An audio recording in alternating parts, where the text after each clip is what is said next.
Hi, everybody. Hopefully your practice on the last day of identities went very well. And today what we're going to jump into is our Trig Identities 2 day.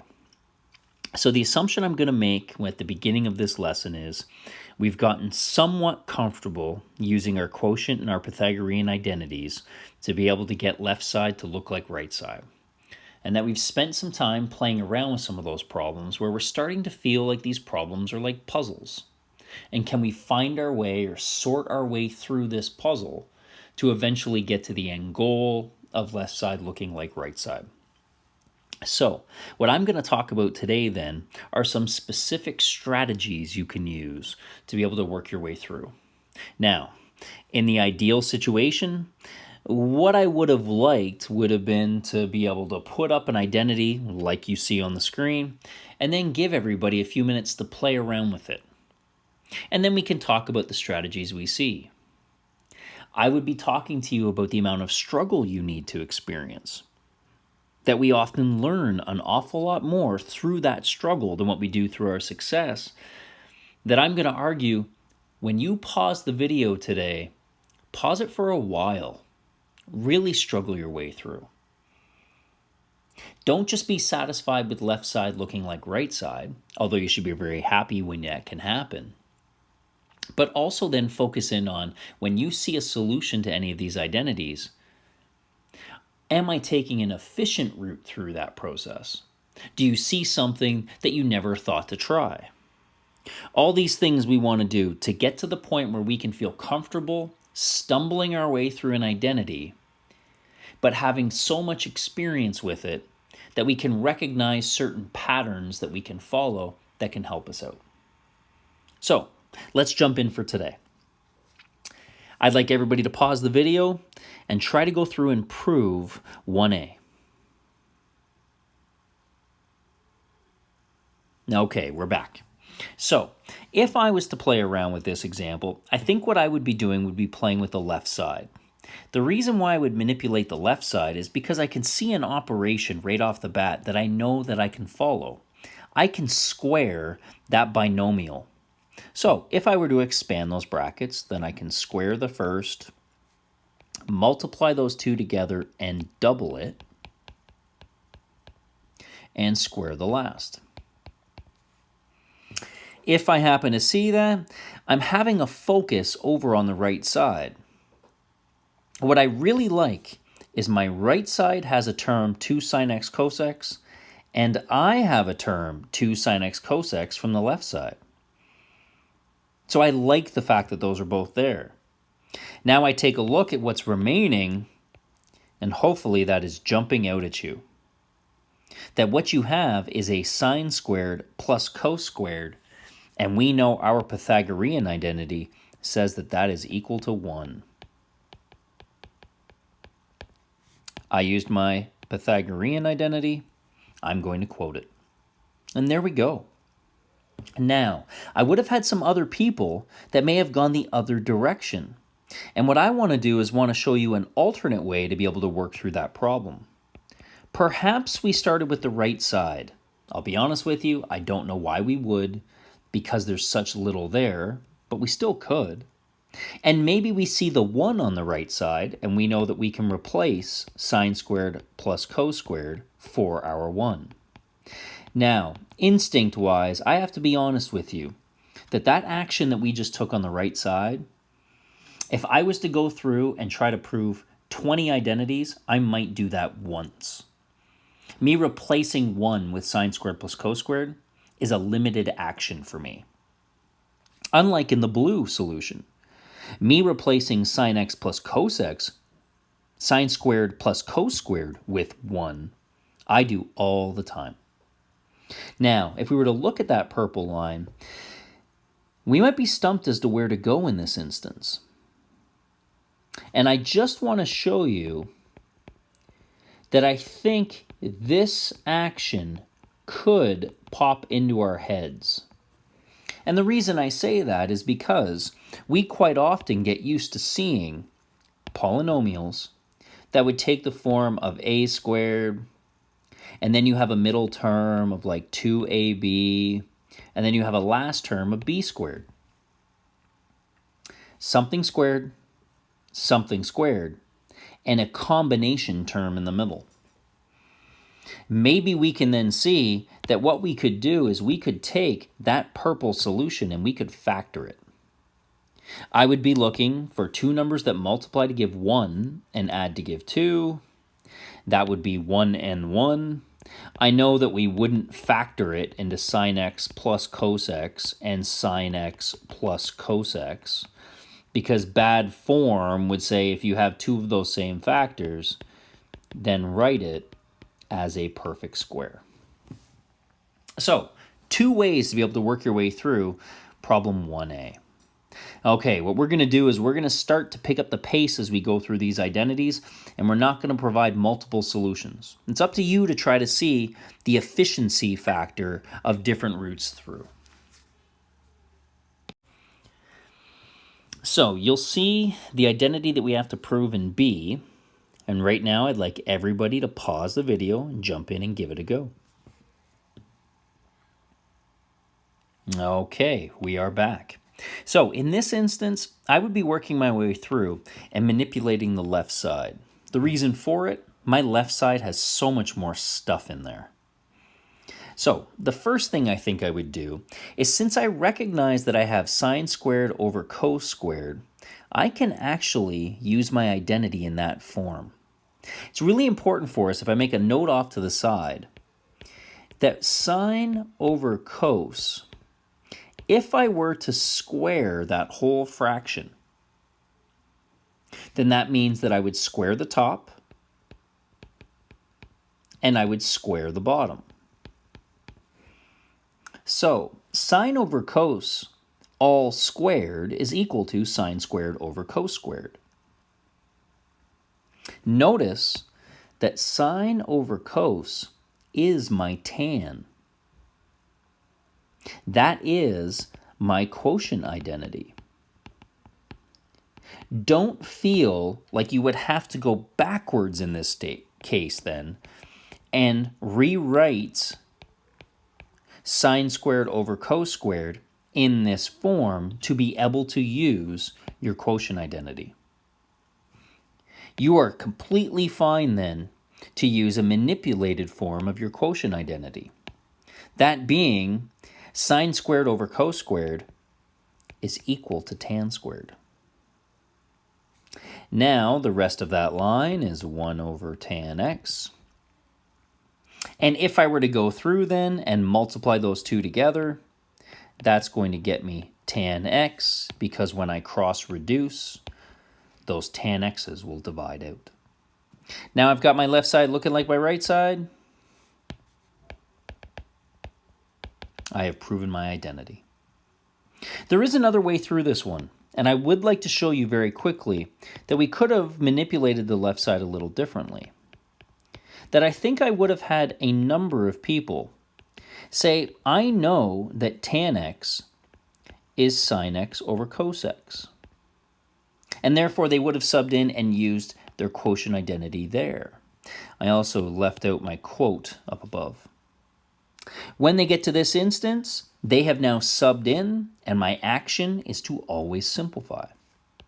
And so I see in that second fraction that I have 1 divided by a fraction. So to divide fractions, I am going to flip and multiply by the reciprocal. And now I get to this instance where a cos x will divide out one of those cos x's, and a sine x will divide out one of those sine x's. And this expression then would be the 1 sine x on top and the 1 cos x on the bottom, which I could then go ahead and replace with tan x by using my quotient identity again. So, two different routes through B. Hopefully we got one of those routes. Okay, I'd like you guys to take a look at C. Let's pause the video right now and try to go through and prove C. Okay, we should be back. And so, like the previous, I think I would work on my left side because, again, there's more stuff. I have no idea where to go in terms of where my pathway is going to lead me. However, I do see a tan x on that left side, and I know at the very least I can always replace my tan x's with sine over cos. Notice I'm being very clear about what is my dominant fraction line. I just went through and used my quotient identity. I'm going to quote it.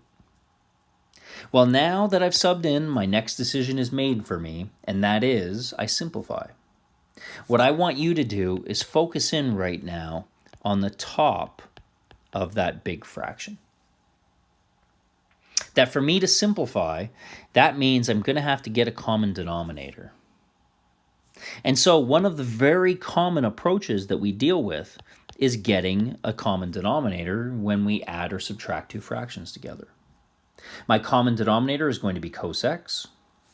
The first term will then become sine x cos x when I get its common denominator.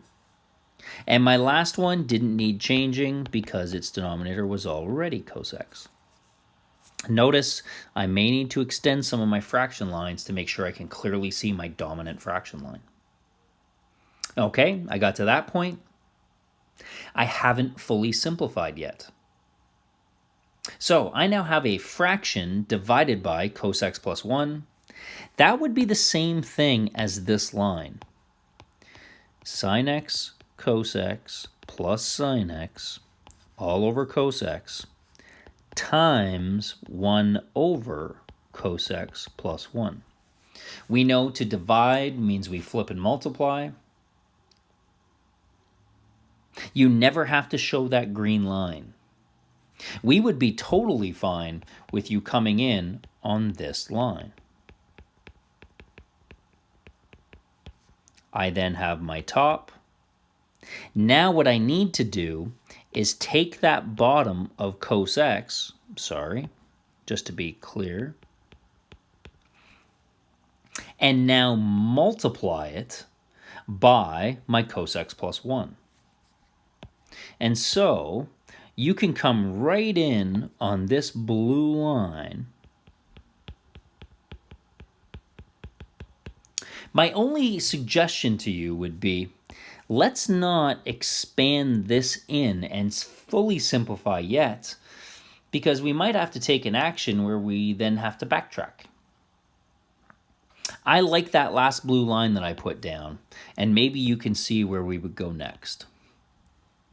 I somehow have to get this to equal tan x, my right side. Which means I really got to clean up a lot of stuff. Well, perhaps we notice that I can't really simplify with the exception of expanding in the cos x on the bottom. But that's not really going to get me anywhere. So if I can't simplify, then what I can do is unsimplify, and one of those actions I can do would be to factor. If I factor my numerator, then I get sine x times cos x plus 1. I have a common factor of sine x. My denominator is still that. And maybe you can see why I didn't want to follow that red and expand in on the bottom. Because now I can divide out my common factor of cos x plus 1, and that leaves me with sine x on top and cos x on the bottom. And I love that because that's equal to tan x because of our quotient identity. So, couple actions that I want us to be conscious of in this proof. The first one, common denominators. It's going to be a really common approach for us. An action that we're going to do over and over again. The next thing would be common factoring, especially when it can lead to dividing out of common factors. So there's two actions that we want to make sure that we know that we have in our back pocket. Let's try another. Okay, I've thrown a big, ugly one at you now. So for us to be able to work our way through on this one, I don't know which side we manipulate. We have so much stuff on both sides that we could work our way through either side to try to make it look like the other. I might be tempted to play with the left side, and the reason that I would want to play with the left side is just because I have more terms. Yes, it is one fraction on both sides, but I have three terms on the top and the bottom. So if we're going to start manipulating the left side, then we should be pausing our proof, our video, and giving this one a shot on our own. Okay, we're back. One of the other strategies that you might want to use as you work your way through is the idea of having the same trig ratio as much as possible. If things are the same ratios, then perhaps you can divide out common factors, you can collect like terms. As things are different ratios, it might limit the actions you can take. So notice that on the top of my fraction line, I have sine squareds and cosexes. Same on the bottom. Because I have sine squareds and cosexes, I can't collect them. So one of the actions I might want to take would be to replace my sine squared with 1 minus cos squared. That would be me using my Pythagorean identity on top. Well, I can do that exact same thing on the bottom. And what I get out of that action is I get everything in terms of cosexes. And if everything is the same ratio, then I have some options. So I just made a substitution. Next thing I look to do is to simplify. And so I can at least cancel out my 1's on top. 1 subtract 1 will cancel out. And I can clean up a little bit on the bottom because I have a constant of my 1 minus 3, negative 2. Okay. The first thing we're going to not do is to try to divide out the cos squareds because we see we have multiple terms on top and bottom. It's not a common factor. We can't divide out. Okay, we get to that point and we cannot simplify any further.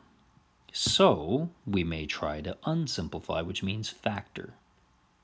Now, for a lot of us, if we take a look on the top, we can now deal with the fact that we have this negative cos squared and a positive 2x. I have two terms. They both have a cosx in it. Then what I can do is I can factor that out, and perhaps I factor out like a negative cosx. That would leave me with a cosx from the first term and a negative 2 from the second term. Now, in the denominator, I have three terms. And I'm hoping that when we take a look at that denominator, we might actually have something jump out at us. I'm going to jump up to the top right of the screen just to draw to your attention that what you might have if I allowed cosx to equal a is I could replace all of my cosx's with an a, and you may see that this denominator is really just a trinomial, and specifically a simple trinomial. So we should be good to factor that expression. However, maybe we don't like having that leading term be negative. So if I was to factor out that negative from all the terms on the denominator, then maybe we would find it easier to factor that remaining trinomial.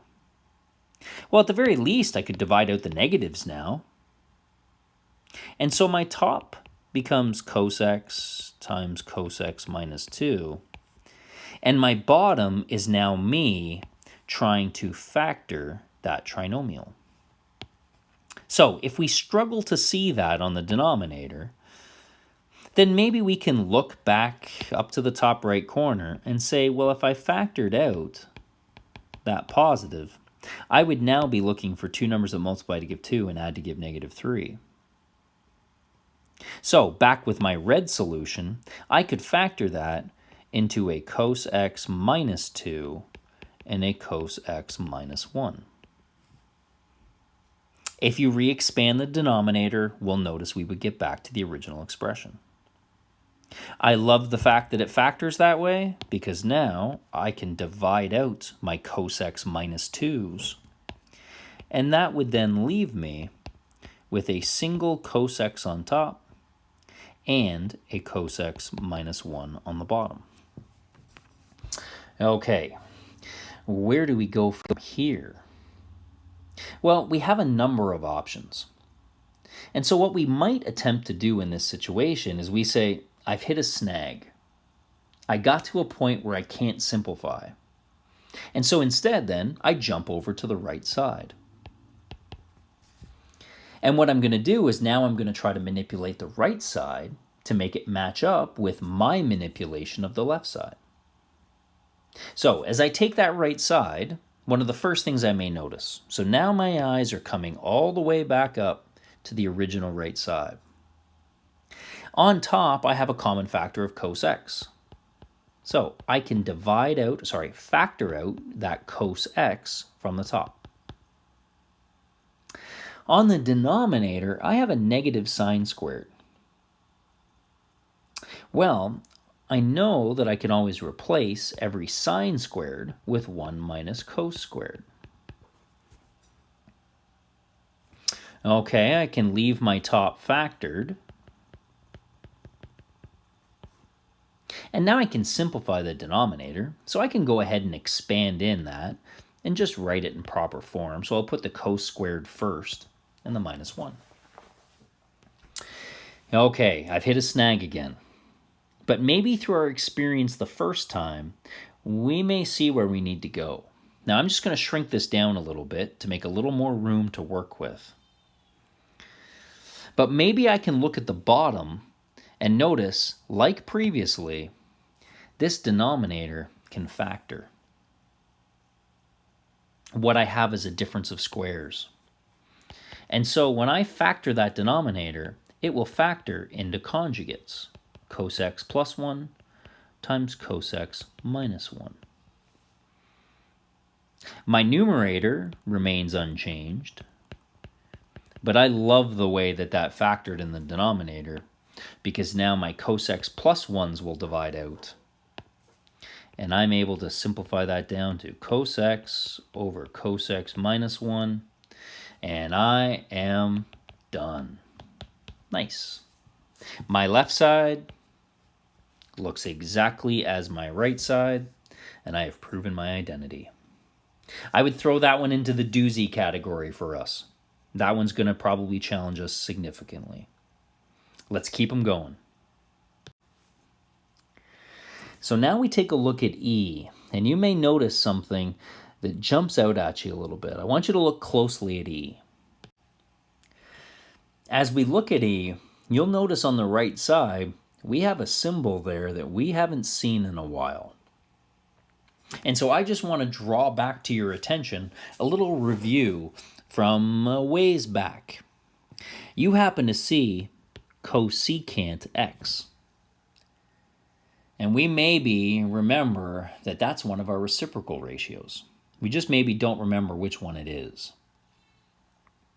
However, if we do notice that it starts with a co, that means that its reciprocal can't have a co. Well, of all of our primary ratios, the only one that doesn't have a co would have been my sine x. Now, we don't worry about tan x, because remember, we never mistake our tan. So, what that means then is these two ratios are related. So, as a quick review for us, a couple things that we're going to want to make sure we are comfortable with. Things that we have in our back pocket. Remember that cosecant x is equal to 1 over sine x, that secant x is equal to 1 over cos x, and cotangent x is equal to 1 over tan x, are three reciprocal identities. So now that we have those in our back pocket, we can then jump back in and start playing around with E. So let's pause the video, see if we match up in the end. Okay, we should be back. So I'm hoping everybody jumped in and started playing around with that left side, because again, there was more stuff. You see a tan, and so we can replace it with sine over cos. Because you saw a tan squared, then we know that we can replace that with sine squared over cos squared. There is me using my quotient identity. Well, every time I sub something in, my next action is to simplify. So on the top, I need to add together some fractions, which means I need a common denominator. I can get my common denominator of cos squared, and that is my numerator of my overall fraction. Now, I just want to draw to your attention, in case we had any hiccups there, we can still see the 1 in the cos squared over cos squared, and we can see the sine squared over cos squared in the other. There's our confirmation of our common denominator. Okay, I still haven't fully simplified, because what I have here is a cos squared plus sine squared. And now to divide fractions means I flip and multiply. That perhaps we get to that point. I would hope that we would be okay to jump to this as your next line. 1 over sine squared. However, maybe we can't see it. It might help if I wrote this on the left side. Maybe we can see it now. Take a look. We have cos squared plus sine squared. That is my Pythagorean identity. Also, we have a cos squared that will divide out with that cos squared. So that whole thing shrinks down to 1 over sine squared. But I want to show you an alternate way that you could express it. So we're going to get rid of all of that stuff, because if we're comfortable with this, then maybe we can see that these cos squared x's, they're going to multiply out. Maybe we can also see our Pythagorean identity now, which means we could jump to this as your next line. 1 over sine squared x by quoting Pythagorean. Please feel free to go through and jump to that line if you are comfortable. If not, then you know you can always flip and multiply and divide out common factors. We do get down to that point, and we should be good then. That 1 over sine squared is a version of our cosecant ratio. And so we could then jump straight to, that then is cosecant squared, and my left side equals my right side. I would have a bunch of people that would have began the problem jumping over and writing the right side as 1 over sine squared by using that reciprocal ratio right off the bat. They would not have had to would not have needed to write this last line, and could have then told the reader that left side equals right side there. Okay, you don't have to quote any of your reciprocal ratios. Those ratios are known. Okay, so now we have our reciprocal ratios that we can use as well. So let's jump in and get one more practice problem. Okay, I want you to take a look at the screen, and I would argue that this one is about as ugly as it will come. So I want you to pause the video and start working your way through this one. Know that if you hit a snag, you should. Your job is to kind of breathe and work your way through it and see what your instinct tells you to try. Okay, pause the video now, give it a shot. Okay, we're back. I've shrunk it a little bit to put up in the top because I am anticipating that this one could be pretty ugly. I'm going to talk out what I see in this problem as we work our way along. First off, I take a look at that top left side, and there's a lot of stuff there. The right side has a lot of stuff too. I don't think it matters which one we play with. So I'm going to jump in on the left side first. Now, I look on top, and I have a couple things that I can do. I notice that I have two terms on top. That is, I have a sin x cotangent x and a sin x cos x. And in those two terms, I have a common factor of sin x. And so maybe I work my way through and I factor out my cotangent or my sin x to leave me with the rest. Okay, I get to that point, and now maybe I'm a little stumped. Well, I do notice that I have cotangent in on the inside, and I know that that's a reciprocal ratio. So I can replace my cotangent with 1 over tan.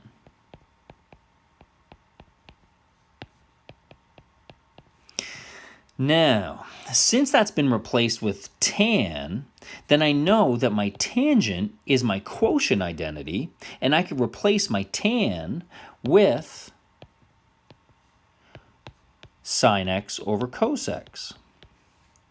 And now that I have 1 divided by, that whole thing could be written as... Now, you might notice that I've gotten pretty sloppy as we've progressed. The reason for that is you don't have to show us any of that work. If we know, and we take a look up in the top right corner, that tan x is equal to sine x over cos x with the quotient identity, then its reciprocal ratio has to be the reciprocal of the quotient identity, cos x over sine x. And so rather than going through this whole process, let's get rid of all of that and save all of that work. And instead, let's just use our quotient identity again. What that means is I can replace cotangent with cos x over sine x.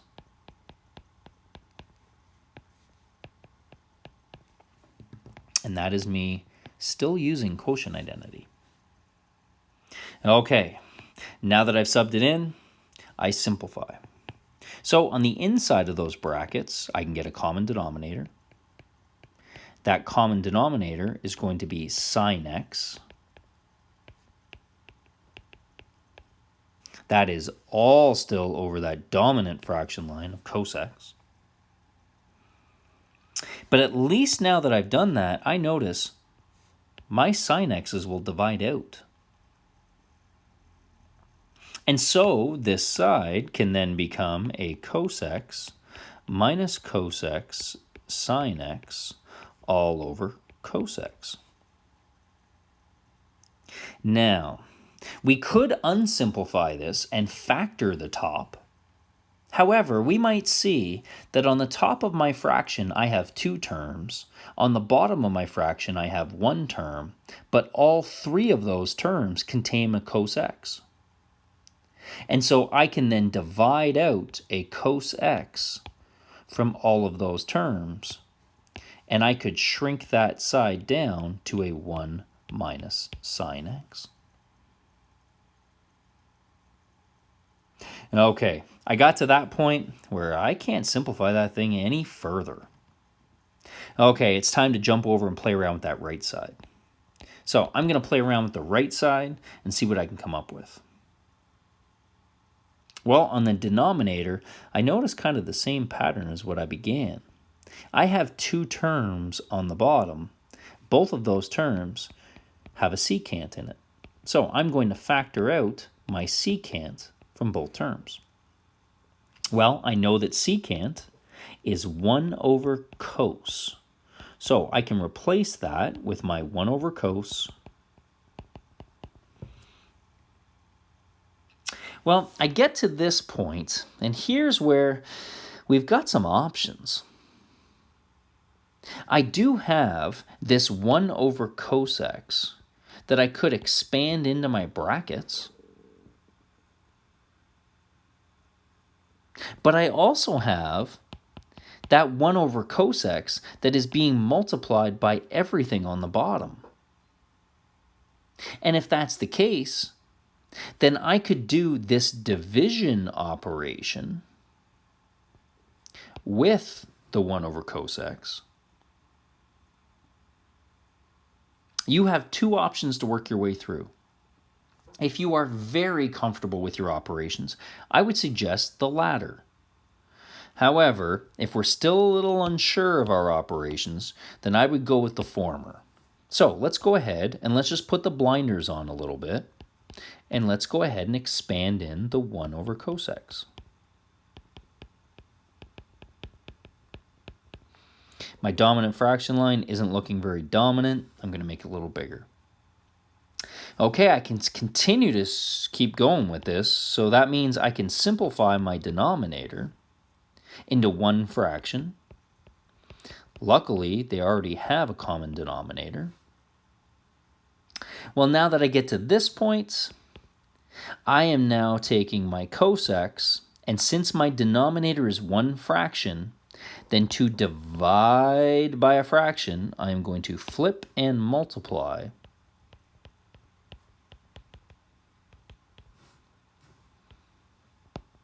And that's going to get me to a cos squared x over 1 plus sine x. And now that thing is fully simplified, but it doesn't look like the ending of the blue. I can see where to go, though, and I'm going to be a couple steps away. One of the next strategies that you can look at is look at that left side and notice that the only trig ratio I have in there is a sine. So when I look at my right side right now, I might want all of those to be sines as well. That's going to motivate me to change that cos squared. And I have a identity I can use because I know cos squared is 1 minus sine squared. And there is me using Pythagorean. Now that I have that, this is just like the last one. I notice on top I have two terms. I have a difference of squares. And so I can factor that difference of squares into 1 minus sine x and 1 plus sine x. I'm just going to shrink that down just a little so we can see it a little clearer. And so again, if I factor a difference of squares that I'm going to have conjugates, my 1 minus sine x times my 1 plus sine x.